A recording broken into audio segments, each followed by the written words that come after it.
Hello, everyone, and welcome to Sex-Based Disparities in Liver Transplantation and the role of living donation in helping to address those disparities. This session is organized by the Center for Living Organ Donation. My name is Paula Neves, and I am the lead of the center. And I'll be moderating today's discussion. So before I introduce our first speaker, I'll just remind you that you can submit your questions on slido.com. And you can use the event code LU4. So the event code is LU4. Today's session is also being recorded and will be available on the Center for Living Organ Donation's YouTube channel. So I'd now like to introduce our first speaker, who is Dr. Mamata Bhatt, and who many of you may know. Dr. Bhatt is a transplant hepatologist, and she's also a clinician scientist within the multi-organ transplant program at UHN. And she's an assistant professor in the Department of Medicine at the University of Toronto. Dr. Bhatt received the prestigious John Charles Poliani Prize in Physiology and Medicine for her research to ensure long-term health for patients who undergo liver transplants. Her lab focuses on the key complications that compromise long-term survival of liver transplant recipients, including recurrent liver cancer, fatty liver, and metabolic disease.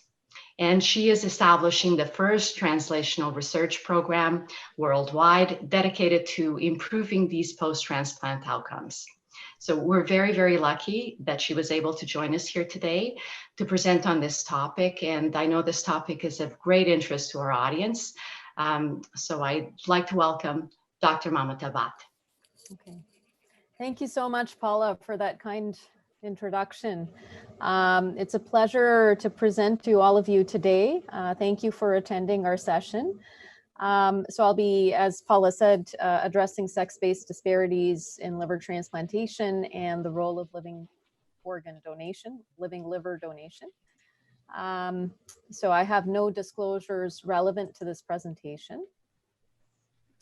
So I'll start off by talking about liver transplantation generally and what are the sex-based disparities in liver transplantation, both in terms of prioritization and organ allocation, and how living donor transplantation allows for a path to transplantation overall to all patients on the list. So it certainly decreases mortality on the waiting list for everyone, and how particularly certain subgroups that are disadvantaged by the MELD sodium prioritization system especially benefit, even beyond the benefit that generally living donation is associated with. So how widespread is the need for liver transplantation? So most liver transplants are performed for the indication of cirrhosis. So cirrhosis is insidious. It develops over decades. And it's due to various chronic liver diseases. So I will describe that further in the subsequent slides. Cirrhosis remains the 12th leading cause of death for adults in the US. And there are certain types of liver disease that are increasing in prevalence, including fatty liver disease. And fatty liver disease, in fact, is the most common chronic liver disease in Canada, affecting up to 25% of individuals. Now, whether that becomes clinically significant enough to develop into cirrhosis, so there's only a small fraction of people who will finally develop cirrhosis related to, say, fatty liver disease. Liver transplantation is a life-saving intervention for end-stage liver disease of various causes. And what I should also say is that liver functions are multiple. So there are so many different liver functions. The liver is this wonderful metabolic factory that serves so many different functions that are crucial, essential to life. And they're actually too complex to replicate. So there is unfortunately no dialysis or bridge to liver transplantation, at least for the time being. The indications for liver transplantation. So I'm showing you a graph from our own program. In the last 5 years, you can see that the indications for transplant have been principally hepatitis C, alcoholic liver disease, as well as fatty liver disease. And so alcoholic liver disease and fatty liver disease have been increasing in recent years, and hepatitis C has now these miraculous drugs that are able to cure hepatitis C. So we're seeing a decrease in hepatitis C as an indication for transplant, and an increase in fatty liver disease, particularly, in addition to alcoholic liver disease. You will see that there are other indications, including autoimmune hepatitis, primary biliary cholangitis, as well as primary sclerosing cholangitis, and additionally hepatitis B. So hepatitis B, there's effective antiviral therapy. And then liver cancer or hepatocellular carcinoma is not indicated here, but certainly it has become a very important indication for liver transplantation in the setting of these chronic liver diseases. So what score, there's a certain prioritization score that we have to prioritize patients on the waiting list. So once someone is deemed to be a candidate for transplantation, then they are prioritized on the waiting list with this particular score. So this is called the MELD sodium score, which was actually developed at a time when hepatitis C was the major indication for liver transplantation. And as I said, NAFLD, or non-alcoholic fatty liver disease, as well as alcoholic liver disease, are becoming leading indications. So MELD sodium is based on 4 blood tests: the INR, which is a representation of clotting function, the bilirubin, as well as the creatinine and the sodium. The reason that creatinine and sodium are included in this is that because patients with cirrhosis, as their disease gets worse and worse over time, their kidneys unfortunately don't receive the blood supply that they require. And so patients with cirrhosis will have dilated vasculature or dilated blood vessels, lower blood pressure, such that their kidneys are not seeing as much blood flow. And so the creatinine will go up. And then at the same time, there is this active effort to retain salt and water. And so patients will develop what's called ascites, or fluid in their abdomen, as well as fluid in their legs. And ultimately, with this effort to retain salt and water, there is also this other mechanism that then retains more water than salt, and ultimately the sodium is the one that goes down. So we have these 4 different blood tests that actually reflect the degree of illness that a patient with cirrhosis has. And so organ allocation, which is, say, prioritization, as I said, is based on the MELD sodium, but then organ allocation is dependent on the MELD sodium, the blood group, and the anthropometrics, meaning the donor-recipient matching of the donor liver, so the donor liver offer from a potential deceased donor, with the recipient, the potential recipient. And so there are also these exception scores that we have. So I'd mentioned hepatocellular carcinoma earlier, which is this unique paradigm in transplantation where we're able to offer a cure for cancer using transplantation. And so liver cancer, patients with liver cancer are given exception points. There are various other exception point indications, and there the effort is really to reflect a patient's survival on the waiting list with these particular exception points. Now, coming back to the MELD sodium system, so the MELD sodium has actually significantly decreased weightless mortality by prioritizing the sickest patients awaiting liver transplantation.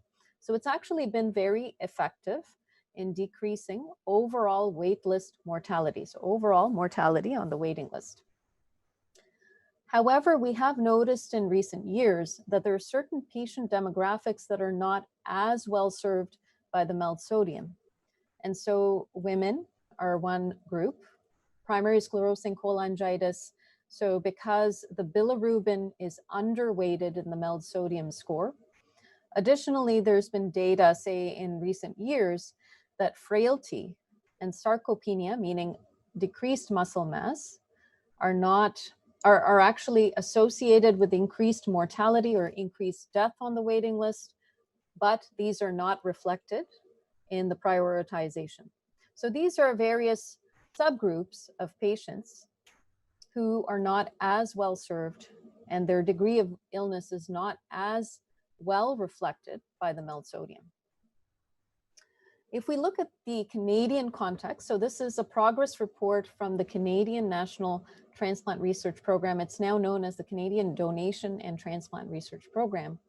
We see that in Canada, there's been an increase in the deceased donation rate. So this has increased from 14.1 to 18.2 donors per million population. 4 provinces have led the way, so BC, Ontario, Quebec, and Nova Scotia. The number of deceased donors has actually increased by 42%. But nonetheless, and then the transplantation rate has increased from 63 to 71 transplants per million population. If we look at the actual number of transplants, this has increased by 23%. And so nonetheless, I'm going to move on to the next slide here. Nonetheless, in Ontario as a jurisdiction, and this may vary from one province to the other, so I should mention that, it's a question of supply demand. So supply is unfortunately insufficient to meet the increasing demand for organs. So we have in Ontario this mortality and dropout rate of around 25%. And if we look at the waiting list in Ontario as of August 2020, there are 316 patients awaiting liver transplantation. If we look at the liver transplants, we have, say in UHN, at UHN, we have managed to perform a very large number of transplants. So we've transplanted 218 adults from April 2019 to March 2020. Additionally, 31 pediatric recipients at the Hospital for Sick Children, and then 49 at London Health Sciences Centre. So this is in the province of Ontario. There have been a large number of liver transplants, but nonetheless, as I say, the supply remains insufficient to meet the increasing demand. And so if we look at sex-based disparities in transplantation, if we look at the indications for transplant, these do vary by sex. So in males, we see that certain conditions are more common than in females. So if we look at certain, the more common etiologies, so I'm focusing on those, we look at fatty liver disease, hepatitis C, and hepatitis B. These are similar in males and females. Autoimmune hepatitis and primary biliary cholangitis are more common in women, whereas PSC, alcoholic liver disease, and liver cancer are more common in men. Overall, there are certainly fewer women on the waiting list than there are men. And this is really because liver disease overall has tended to affect more men than women. There are nonetheless, even though there's a smaller proportion of women on the waiting list, there are disparities that exist in terms of waitlist outcomes. So we know this is a paper published 2 years ago, and it does show that women are 10% more likely to get delisted, meaning that, say, they were on the waiting list, but then they become, say, they became too sick for transplant, then they would be removed off of the waiting list. They tend to be more frail, and there's a progressive decline on the list while waiting. So if you think about it, say someone is listed on this particular day, and then in a few months from now develops an infection, which then results in deterioration and in their overall physical condition, and it results in stress on their liver as well as their overall their whole system, then there can be significant deterioration in their health and significant deterioration in their liver function, such that they become too sick for a transplant, or they pass away, unfortunately, on the waiting list. So this is as they wait for that deceased donor organ offer to become available. If we look at weightless mortality for women versus men, there is a very recent paper published in July 2020 that shows, and this is from the US, so this is not Canadian data, this is from the US, from the Scientific Registry of Transplant Recipients. It shows that so that women are 14.4% less likely to receive a transplant compared with men, having accounted for their geographic location, their anthropometric measurements, as well as their MELD score. And so they also found that geographic location was strongly associated with increased disparities in weightless mortality. So it may be that, say, one state as opposed to the other has an increased deceased donor organ rate. And so that appeared to affect the disparities. So certainly overall, I think the key message is that the MELD sodium system actually has resulted in a significant decrease in waitlist mortality or death on the waiting list. However, there are certain subgroups that we're noticing are not fully served by this MELD sodium score. And it's certainly a complex problem in need of complex tools, because even biostatistical modeling, so in recent years, there have been various efforts to see whether adjusting for different things can result in improvement. And this type of modeling has been performed in recent years, but it appears that it is insufficient to rectify any sex disparity. So these are the factors that can disadvantage women on the wait list. So women tend to be shorter, so smaller body, and therefore there's a higher likelihood of declining an offer due to smaller stature. So the liver has to be a specific size or a specific volume to be accommodated. And lesser muscle mass, so in terms of the MELD sodium score, as I mentioned, one of the 4 tests is the creatinine. And when the creatinine is looked at in a woman versus a man, so when a woman has less muscle mass, therefore their creatinine will be lower. But if you look at their actual kidney filtration rate, it is actually even lower than, say, a man's for a given creatinine. Additionally, another factor that has been identified is that deceased donor organs tend to come more from male donors as opposed to female donors. So in terms of living donor liver transplantation, so I'll move on to that topic overall, and then additionally, how our transplant program is doing a very good job at rectifying these sorts of disparities by offering living liver donation. And so you can see here that there are 2 pathways to liver transplantation. As I mentioned, deceased donor organ donation versus living organ donation. So most programs offer simply deceased donor organ donation in North America and in Europe.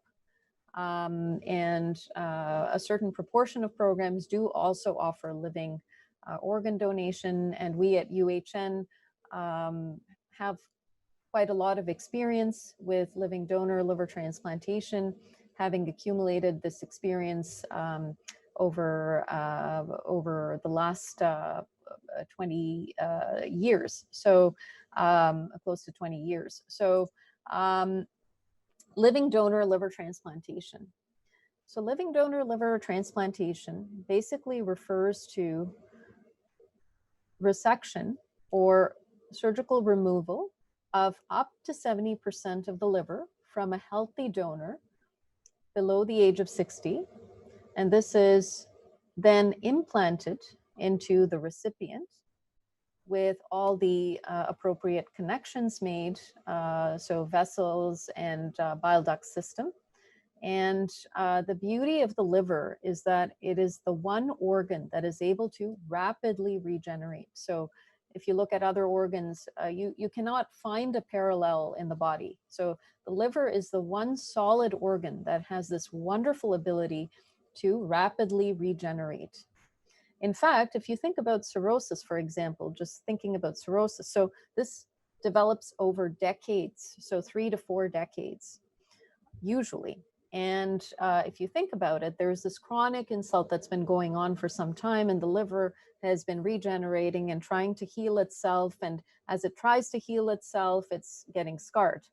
So this process has been occurring over many years. There's some degree of chronic liver regeneration that is occurring in response to that insult that has been longstanding. And so here we have this wonderful surgery where a portion of the liver is implanted into the recipient, and rapid liver regeneration occurs such that an almost normal volume is achieved. So 92% of the normal volume is achieved by 12 weeks after the surgery in both the recipient and the donor. And that really is something miraculous in biology, really. And this is the one organ that's capable of doing this. And so in terms of living donation, so living donor liver transplantation, we're talking about a life-saving transplant with minimal waiting time. And this is regardless of demographic characteristics and indications. So it's universally beneficial to all the patients on the waiting list. There's a decreased risk of dropout or death on the waiting list, and a faster return to good health and good quality of life, and better long-term outcomes and a better quality organ. Then living donation, so I talked about this in the previous slide. So donor safety is obviously our #1 priority. These living donors are aged between 16 to 60 years, are in excellent physical and emotional health, normal liver function. They have support from family and friends, and this is a voluntary choice. Donors gain deep satisfaction from having saved a life. Living donor liver transplantation is a common treatment for liver failure in many parts of the world. So there's over 5,800 living liver transplants worldwide every year. And if you look at the Asian countries, so Japan, India, Taiwan, South Korea, also Saudi Arabia, so the largest proportion are living donor liver transplants. If you look at the US, in fact, only 6%. And Toronto, 30% of our transplants overall are living liver donor transplants. So this is some of our own data. So we have, this is a graph just to demonstrate that living donor liver transplantation is of benefit to all patients on the wait list, regardless of sex, regardless of indication for transplant. And then if we look at the disparity in terms of sex, so I mentioned earlier, if you look at the SRTR data from the US, certainly there's a sex-based disparity overall in access to transplantation. Now we see that in our program that having access to living donation rectifies this sex disparity. So if a woman does not have access to living donation versus when they have access to living donation, and then we see that living donation is beneficial to both men and women on the waiting list. And we see that the magnitude of that effect in women is higher as compared to men. But overall, it's beneficial to everyone. So I should emphasize that the message is that living donation is beneficial to everyone, and particularly women as well. So even more so in this era of supply-demand mismatch. And I think what you should take away from this is that living donor liver transplantation offers superior waitlist and survival outcomes to all candidates, regardless of their characteristics.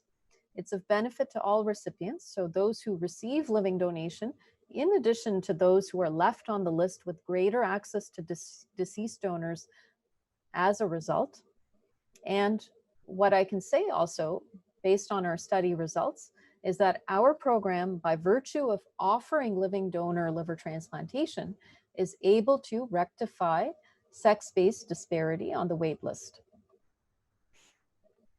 So I'd like to acknowledge the Living Donor Program and Center for Living Donation for some of the slides presented here, and for their invitation to present at this forum, and Dr. Allen at the Mayo Clinic, who provided some of the slides and data as well. And I'd welcome any questions. I suppose this is at the end of the discussion. So thank you very much for your attention. Thank you very much, Dr. Batt. So we heard that living liver donation is really the shorter pathway to better health. And we have two patient partners with us today who are going to be talking to us about their own journey. So I'd like to invite Diane Pierce, who's a living liver recipient, to share her story. And then we'll move on to Elisa Kennedy, who is a liver donor, who will also be talking about her journey. And I'd just like to remind everyone that you can submit your questions on slido.com, and the code is LU4. So I'll turn it over to Diane.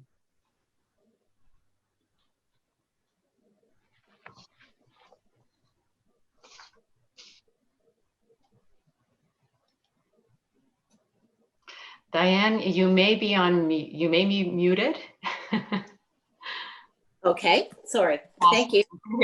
My journey actually began in 2018.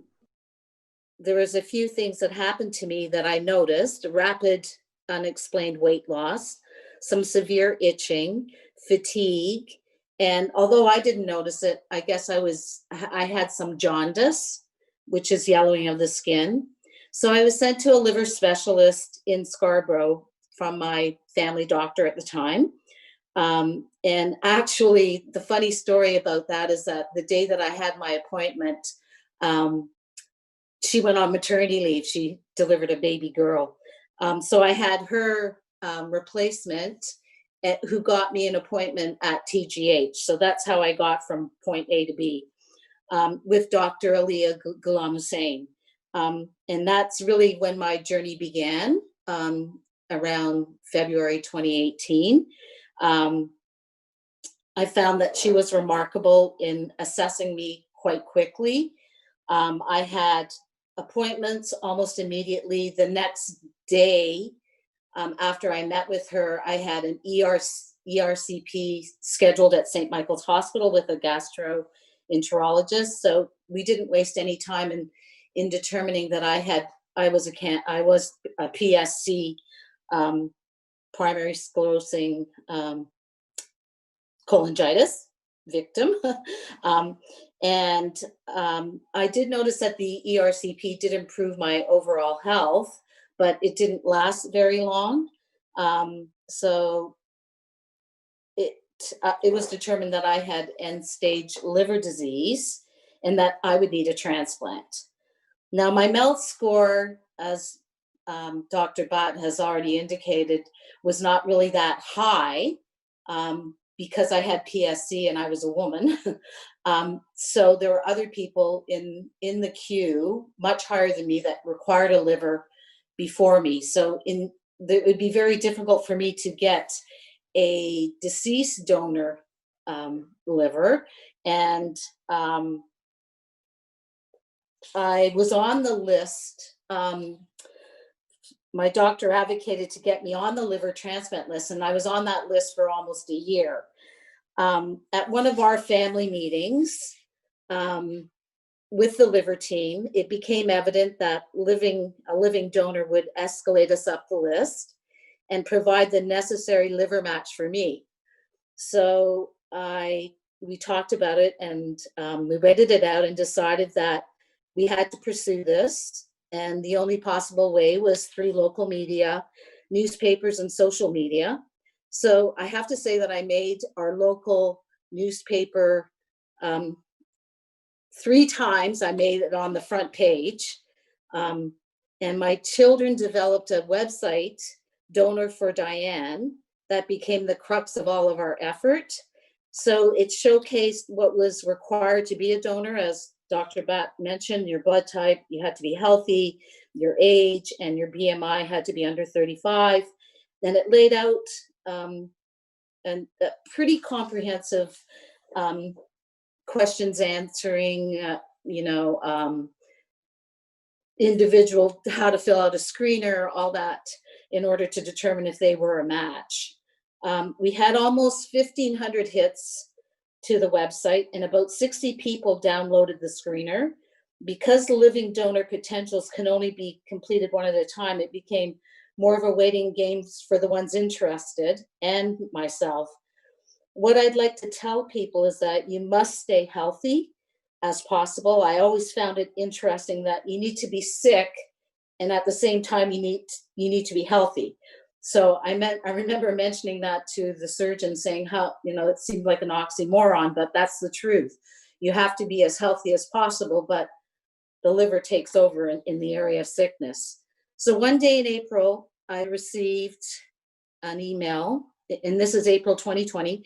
I received an email from Joy McCary, who said that, introducing herself, and said that we were a perfect match. I did not know her, and she said that she would be my donor. It's very emotional. I was ecstatic, but I never thought I would find out this way. I had no idea the impact and the amount of tears that were shed. I did not know the donor, and she brought such joy to my life.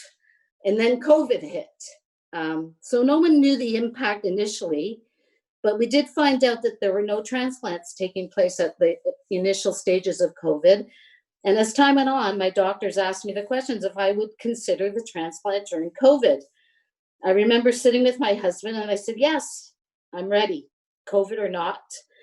But my concern was with my living donor and whether or not they felt the same way. They have a family. Their husbands have a point of reference.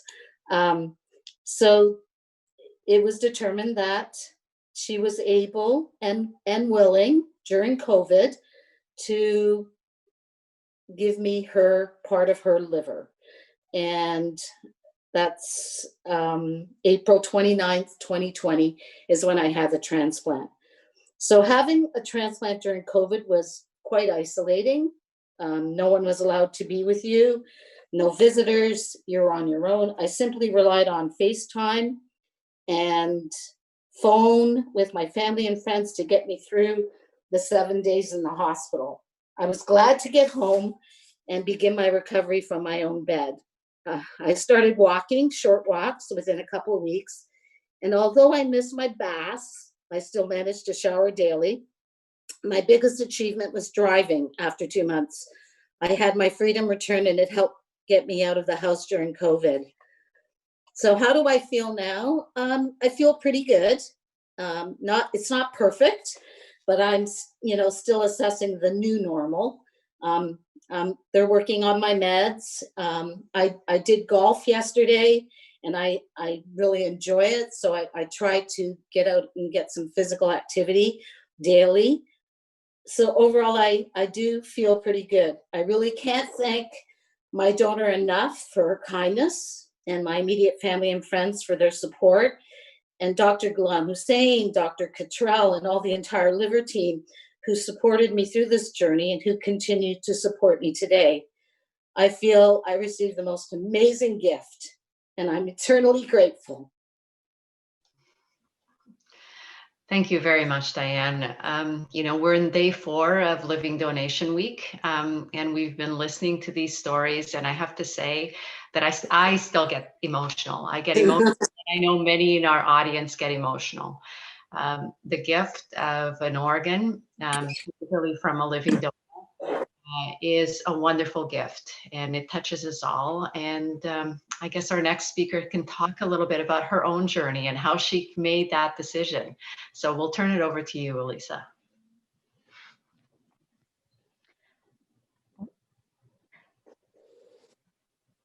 Hi, I'm Elisa. Can you hear me? Perfect.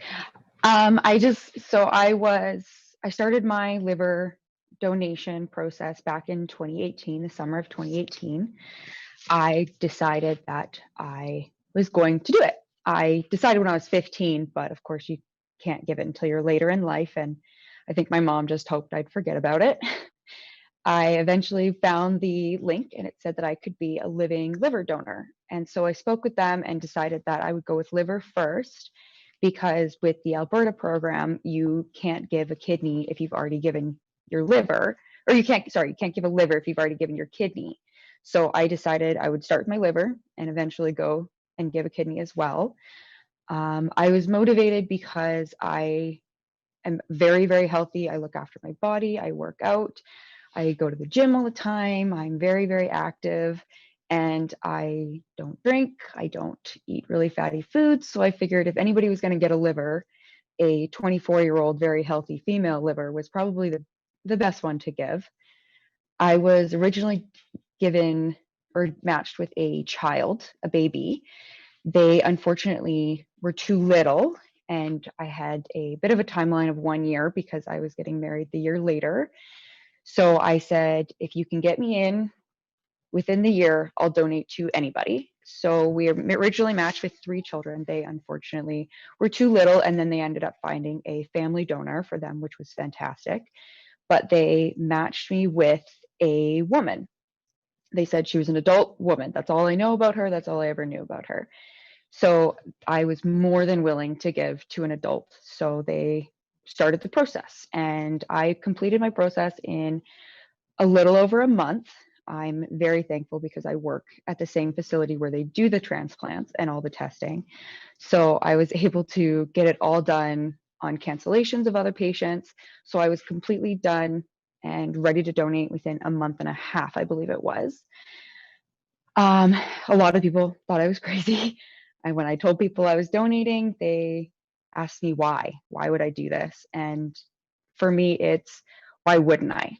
I have a healthy liver. It regrows, well, somewhat regrows within 3 months. So to me, I only lost 3 months of being at home. So that's totally fine by me. I got 3 months over winter, thankfully. I donated in December of 2018. So Alberta winters are not something you want to be outside for. So I got 3 months and somebody else got to live. So that was really, really beneficial for me. So when people ask me why, my answer is always, why wouldn't I? If I can give up 3 months just for somebody to live, why wouldn't I? And my assessment was super, super easy. I was done in a month and a half. Everything they told me was going to happen happened exactly like they said it was going to. It was super fast, super easy, and I never had any surprises when it came to that. And then my surgery came, and it was in December of 2018. I went snowboarding the Sunday, and I went in on Monday morning at 7 a.m. I figured it was a last hurrah before I was bedbound for a few days. So I went in for my surgery. It went really well, no complications. I was up and walking against my will, but I was up and walking within the next day. They wanted early ambulation, wanted to make sure I was moving, and I was able to move was the big thing. So I was perfectly fine within the next day. I had some reactions to medications, but that's not uncommon. My recovery was fantastic. I was out of the hospital in just under 5 days. So I went in for surgery on the Monday morning, and I was gone Friday at 11. I was discharged. So 5 days in and out, not that bad. I had a roommate, so I didn't get a lot of sleep, and you don't really sleep during a hospital stay anyway. So as soon as I got home, my recovery went super, super fast. Within a month, I was back doing cardio in the gym and training a friend of mine. I was able to do some light stretching, kind of get more mobility back, because when you start, you're very hunched over. So by the end of the month, I was fully upright, ready to go, having pretty well normal life. Within that, just after a month, I was able to fully drive.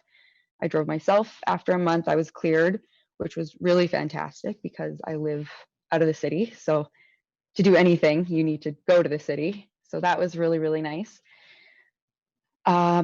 I was fully back to my gym routine, back to lifting weights in 12 weeks, because the weight restriction is 10 pounds for the first 3 months. At 6 months, I ran a 10K charity race, which is one of the photos. And now I'm completely back 100%. I have no issues. I've had no limitations after the surgery. It was a faster recovery than I had ever expected. I expected a lot longer recovery.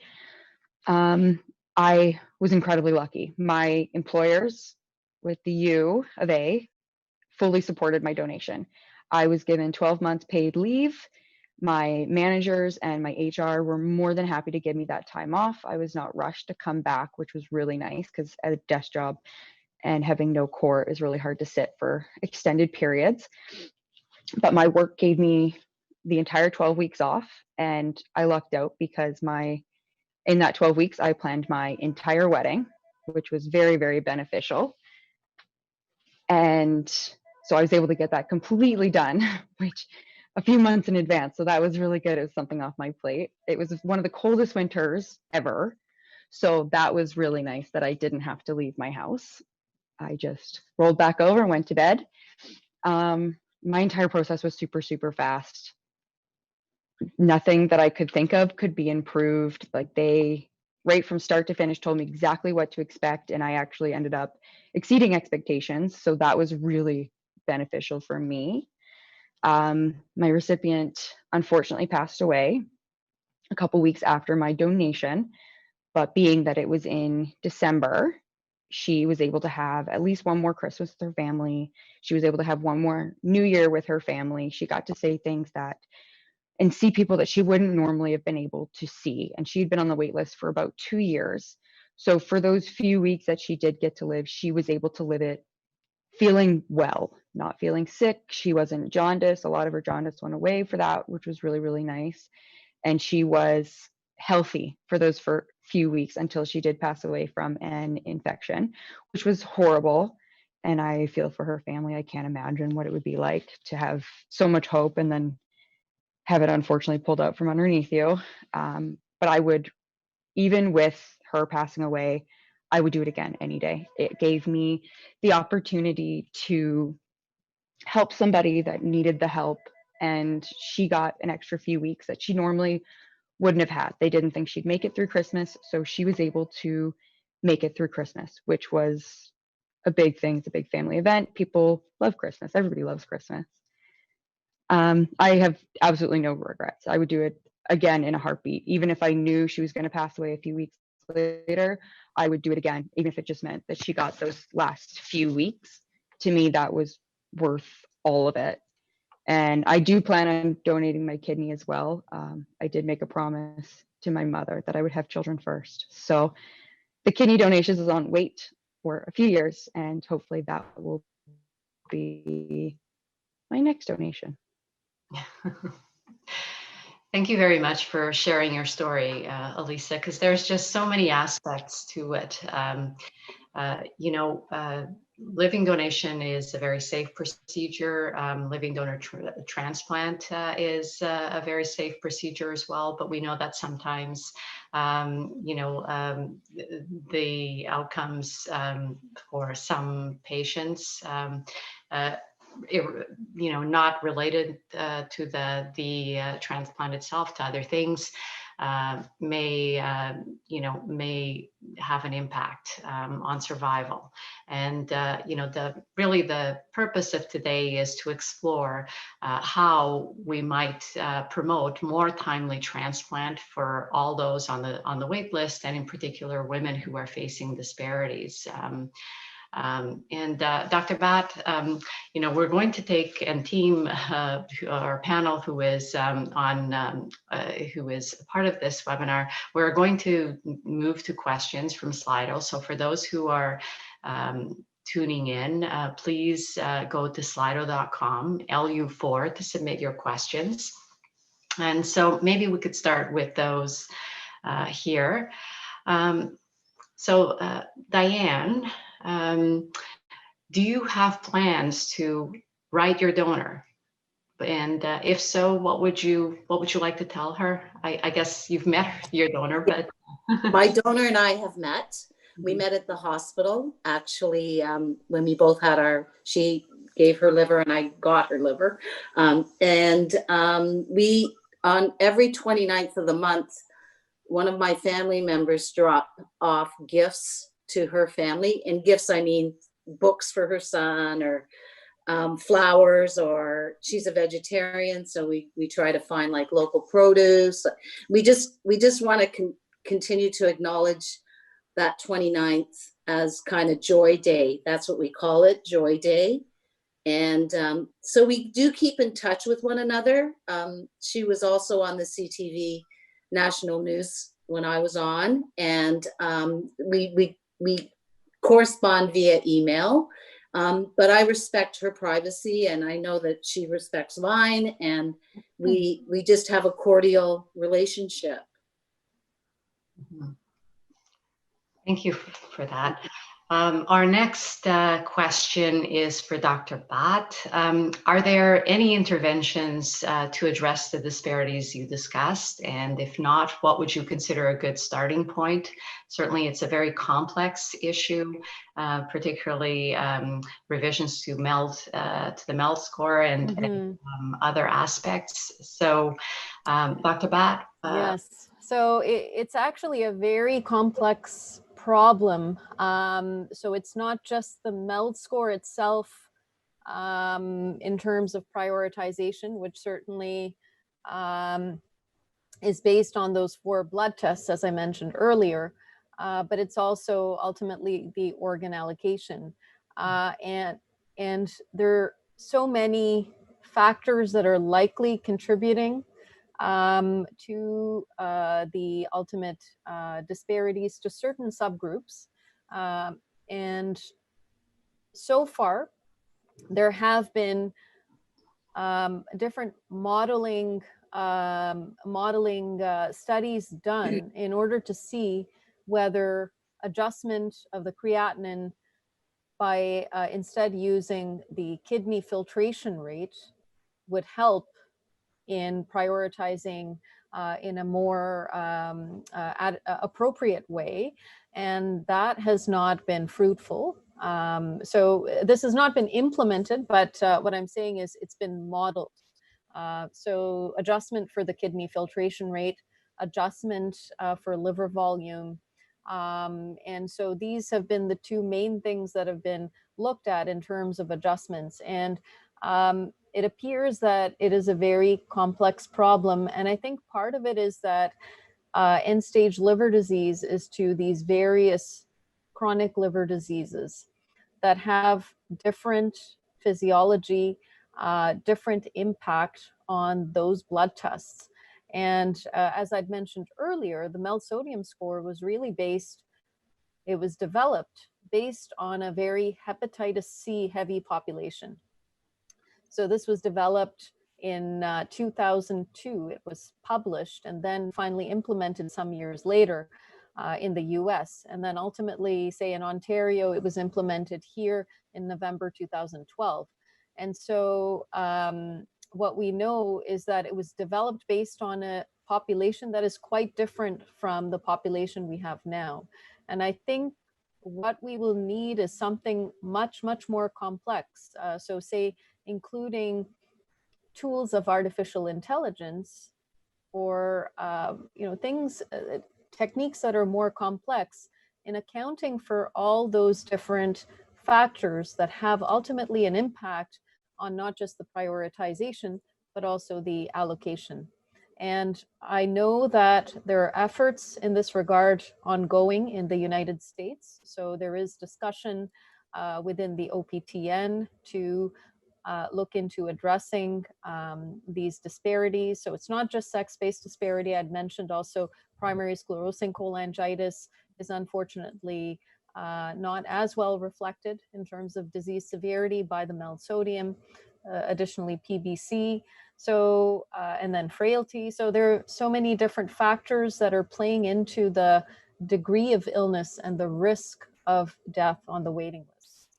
And while these efforts are ongoing, we are also, I am interested in looking into this and seeing what could be done. I do have collaborations with machine learning experts here, and certainly I think it would be interesting to look at what we could do to better reflect mortality on the waiting list, something that is beyond the MELD sodium, because the MELD sodium, again, was developed using logistic regression rather than something more complex that accounts for all those interacting factors. There's so many different interrelationships between the factors.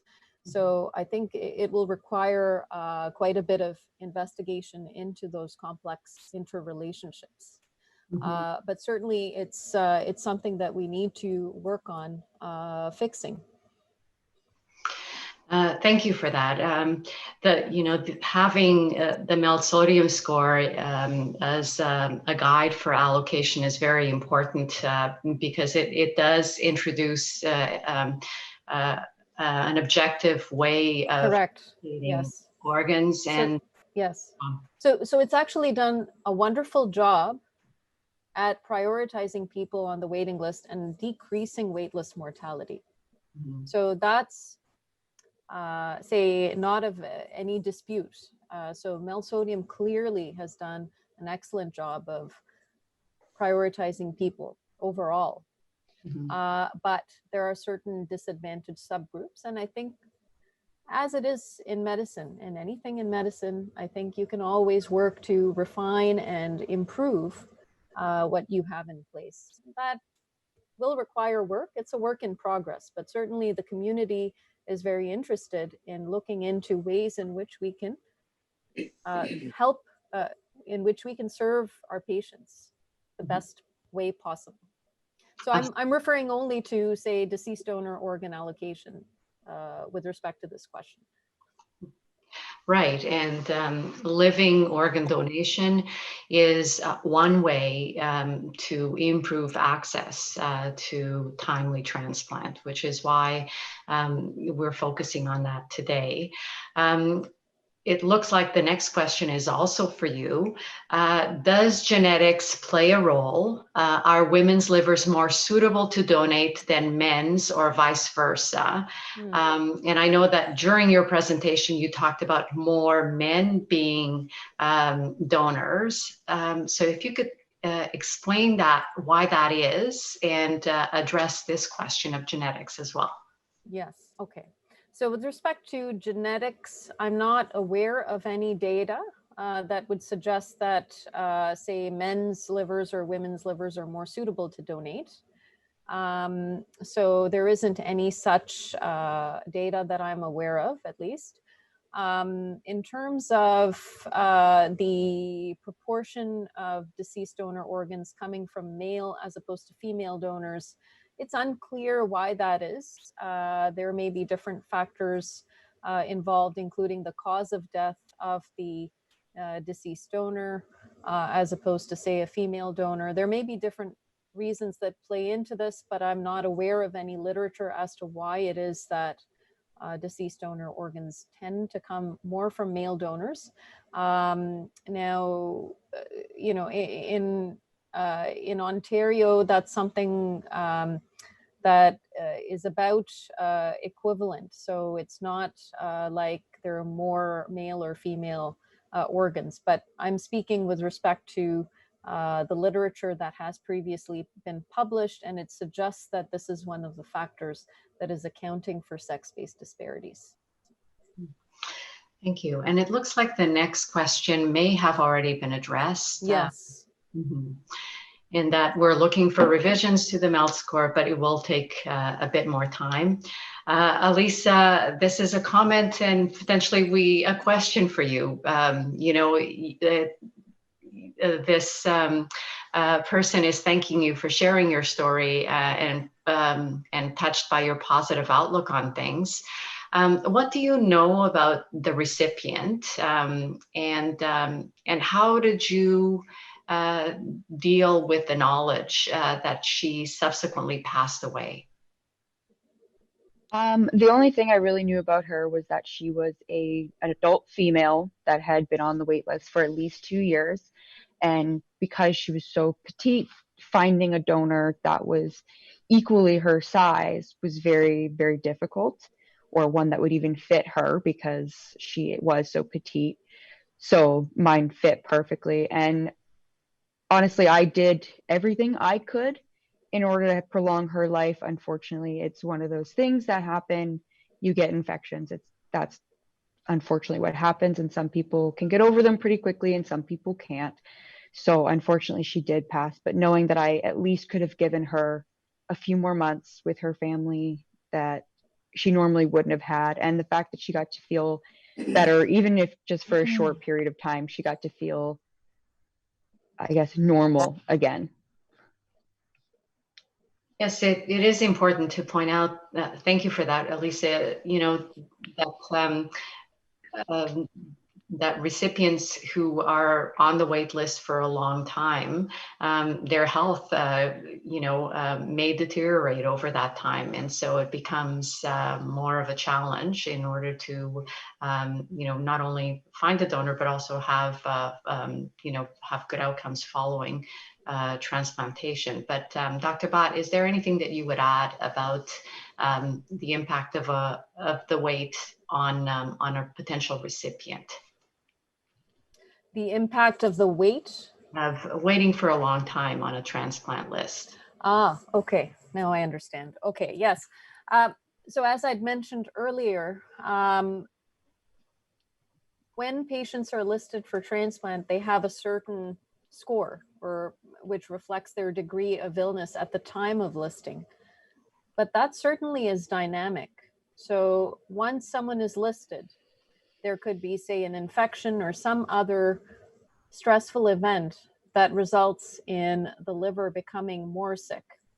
Additionally, our patients, so the thing about cirrhosis is that there is decrease in muscle mass over time. So if you think about it, I'd mentioned earlier that the liver is our metabolic factory, and there's decreased protein production by the cirrhotic liver.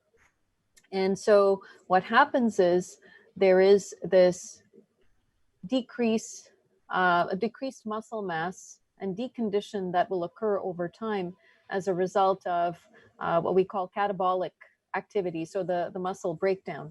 And so in cirrhotic patients, we know that they will get more and more frail over time. And I think when we look at living liver donation,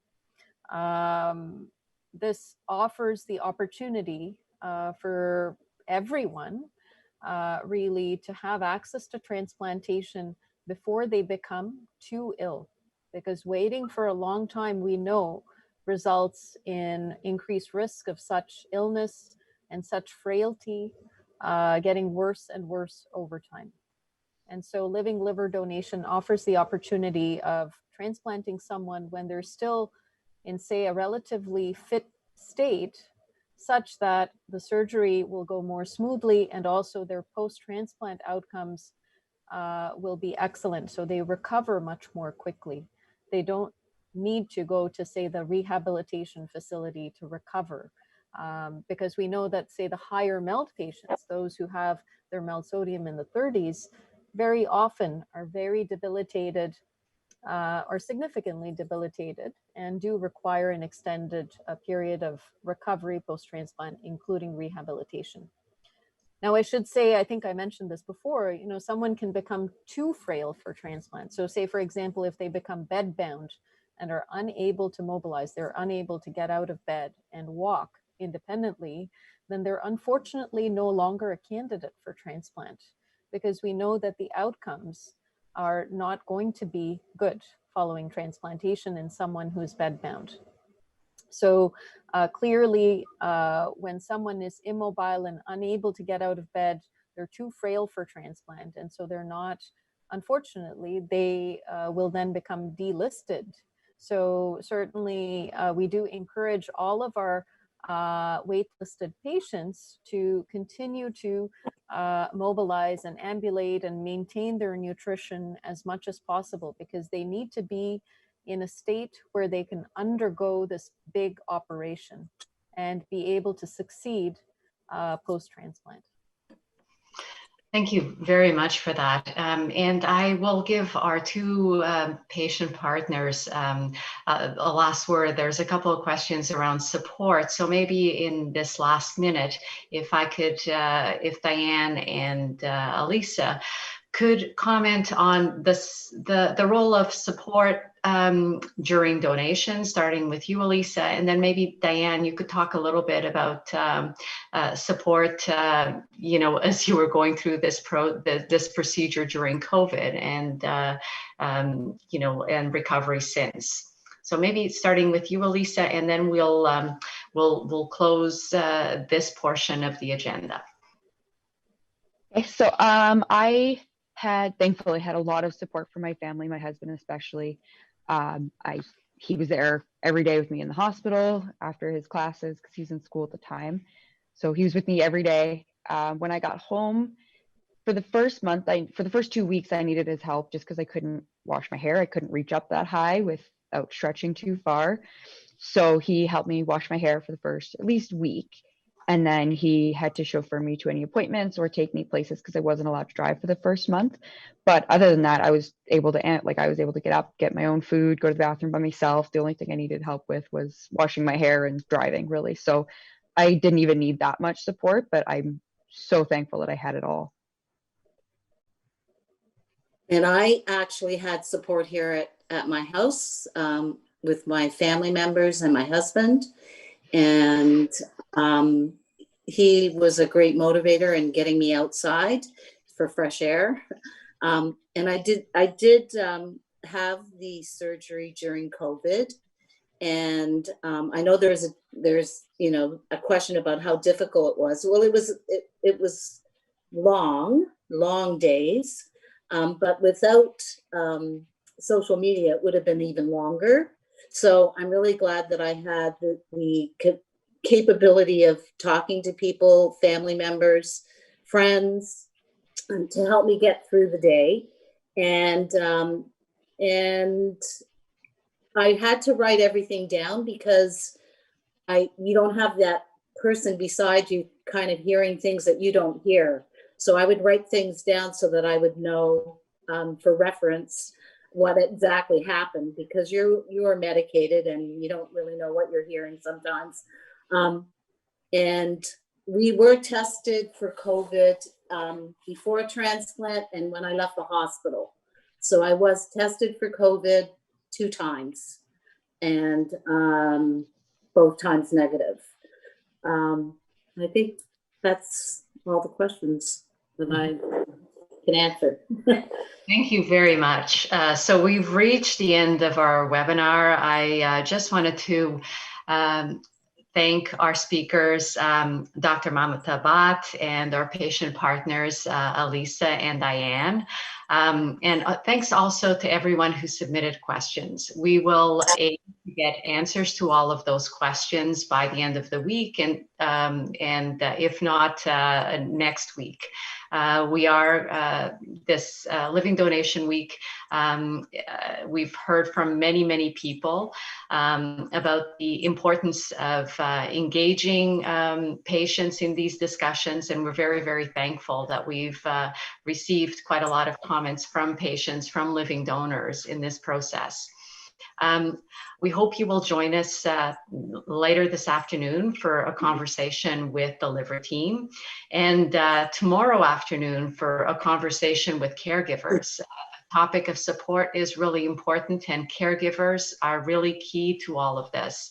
And we also need to acknowledge them as part of this team and this whole process. So please visit us on Eventbrite or on livingorgandonation.ca for a schedule of the events. And so I'll close by thanking our founding supporters, the Kearney and Cahill families, and also Astellas Pharma Company.